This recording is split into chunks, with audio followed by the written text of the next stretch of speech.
Washing machine మనకి 1 hour నుంచి 2 hours వరకు రన్ అవుతుంది కదా! ఈ 2 అవర్స్ కంటిన్యూయస్‌గా ఒకటే పవర్ తీసుకుంటుందంటే అట్లా తీసుకోదండి.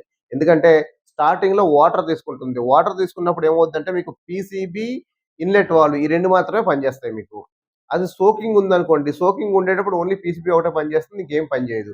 అదే రిన్సింగ్ వచ్చేసరికల్లా మీకేమవుద్దంటే మోటార్ పనిచేస్తుంది, పీసీబీ పనిచేస్తుంది. అదే స్పిన్నింగ్‌కొచ్చేసరికల్లా ఓన్లీ మోటార్ పనిచేస్తుంది, పీసీబీ పనిచేస్తుంది. హై ఆర్‌పీఎంలో పనిచేస్తుంది. మీరు ఎంత ఆర్‌పీఎం పెట్టారో అంత ఆర్‌పీఎంలో పనిచేస్తుంది. ఇలా ఒక్కొక్క దగ్గర ఒక్కొక్క వాషింగ్ మిషన్ అయినప్పటికీ వాషింగ్ మిషన్‌లో మళ్ళీ ఒక 5, 6 పార్ట్స్ ఉంటాయి.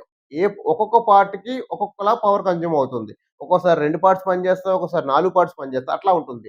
మీరు కంటిన్యూయస్‌గా 1 అవర్ యూజ్ చేస్తున్నాను కదా! 1 అవరు మీకు మోటార్ కంటిన్యూయస్‌గా రన్ అవుద్దేమో అనుకుంటే అలా అవ్వదండి. మీరు 1 అవర్ పెట్టుకున్నా, ఎంత పెట్టుకున్నా ఆటోమేటిక్‌గా ఆ ప్రోగ్రామ్ డిజైన్ చేసిన దాన్ని బట్టి వాటర్ తీసుకోవడానికి ఒక టైం తీసుకుంటుంది. అప్పుడు వాటర్ తీసుకోవడానికి కావాల్సిన పార్ట్ మాత్రమే పనిచేస్తది మీకు. అట్లాగే వాటర్ పంపించేటప్పుడు డంప్ వాల్వ్, డ్రైన్ మోటర్ ఉంటుంది. అది పనిచేస్తుంది. ఒక్కొక్క దానికి ఒక్కొక్క పవర్ కన్జ్యూమ్ అవుతూ ఉంటుంది. అన్నీ కలిపి ఒకసారే పని చేయదు మీకు. దానివల్ల మీకు కంటిన్యూయస్‌గా ఎంతసేపు యూజ్ చేసినా సరే పవర్ అన్నది మీకు టాప్ లోడ్‌కొచ్చేసరికి 1 యూనిట్ వరకు అవుతుంది.